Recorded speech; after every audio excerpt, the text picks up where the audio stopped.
OWA admin Arnel Ignacio galit na galit sa nagpapakalat ng fake news na may isang distress OFW na hindi daw tinulungan ng OWA or tinitipid ang pagtulong dito. At ginagamit pa daw ang mukha at ang kwento ng nasabing distress OFW para gumawa ng fake account at ng fake post at para makapangolekta ng pera gamit ang GCash.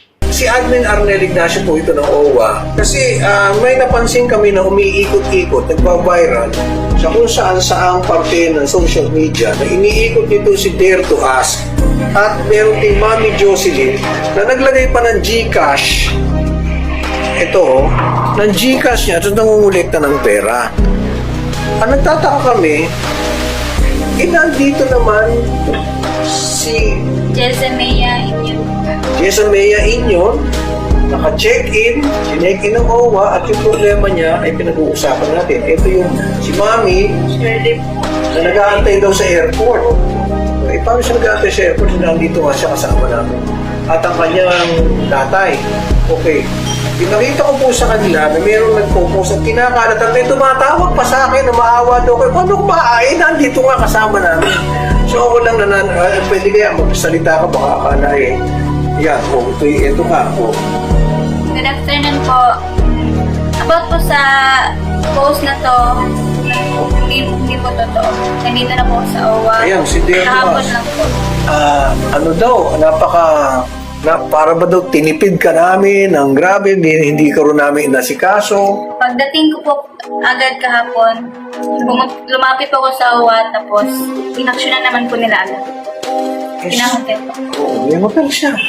And wala ka daw kapabapamasahe, kami na magbubaan natin. Ang masama kasi, Mami, nakalagay dito Mami Jocelyn at ang mukha mo yung nilagay. Ayan, no? So anyway, ito lang, pinapakita ko sa inyo na mayroon na umulekta na GCash. Hindi niyo kilala itong number na to. Ayan. Saan dito kapatid mo? Precious moment. Becky ito. Precious muna nga pala. Precious mo. Hindi ito. So, mayroong nag-peki na account at sinasabi na kapatid niya. So, inuulit ko lang po, di ho sila namumulekta ng pera. Huwag po kayo maniwala na nangihingi po kami ng pera. At nandito na po kami sa OWA ngayon. Sa lahat nakapanood ng video, lahat na panood ninyo, hindi totoo yun. Naghihingi kami ng pera. Salamat po.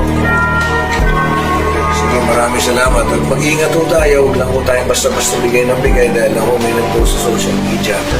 Ito naman mga post na ito, hindi naman gamitin yung mga OFW para lang kayo makaraket ng ganyan. Tapos sisiraan nyo pa yung OWA. Basta nandito na kami bahala sa kanyang problema, kami na ang bahala at gagawin ito ng kaagad ng karapatang aksyon. Kaya payo ni OWA admin Arnel Ignacio na mag-ingat at huwag agad maniniwala sa mga ganito na ginagamit ang sitwasyon ng ibang mga OFW na humihingi ng tulong sa OWA at ginagamit ang kwento nila para manghingi ng pera gamit ang GCash.